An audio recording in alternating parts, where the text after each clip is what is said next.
So I've been doing a lot of coaching with authors and salespeople on reprogramming their subconscious minds to become more productive and more effective, right?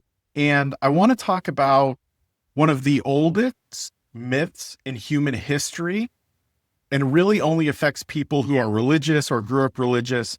And this is the idea that you are destined to be the way you are, right? That somewhere etched on a cosmic chalkboard in the sky is a permanent description of your personality, of your abilities, and your future. That somehow God has your future planned out for you.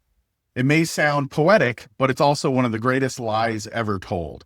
If that myth were true, then what is the point of growth, right? Why read a book? Why learn a new skill? Why even try to lose those 10 pounds or write that book you've been wanting to write since 2007, right?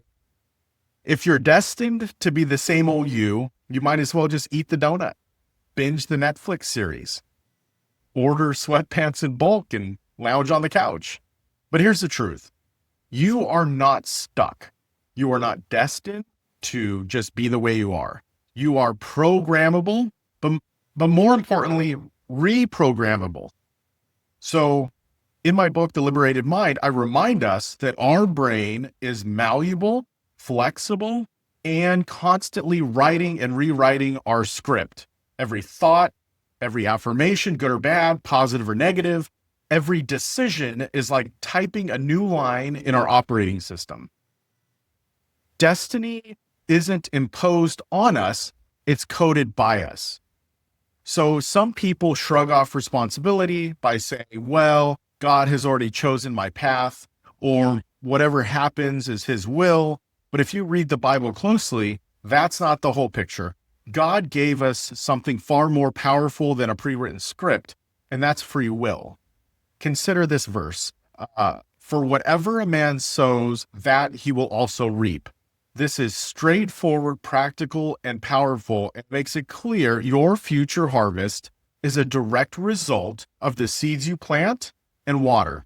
Not fate, not destiny, not someone else's choice, not predetermined in the universe.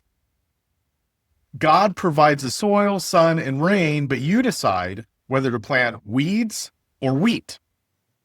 The idea that destiny is handed down from above could be comforting in the same way that blaming your GPS when you miss an exit is comforting. But the reality is you are holding the steering wheel the whole time.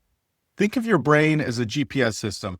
If you type drive aimlessly into the search bar, guess what? You're going to wander around in circles. But if you type fulfilled and wealthy and joyful life and actually follow the directions, you'll start heading there. Sure, you might take a wrong turn at Bad Habit Boulevard or stop too long at Self-Doubt Station, but the route can always be recalculated. Imagine telling your boss, sorry, I didn't finish that project. It wasn't in my destiny.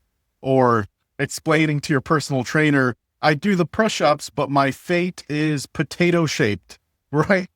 That's the level of absurdity we're working with when we buy into the myth that your life is programmed for you, right? No one would accept those excuses in real life. So why would you accept it from yourself when it comes to your future? Right? You control your destiny, not your DNA, not your child, not your boss, not the economy, and not even God. God may have given you the raw materials, if that's what you believe, your mind, your will, your creativity, and then handed you the pen to write your own story. So the next time someone says, that's just the way I am, you can smile and reply, nope, that's the way you are choosing to be.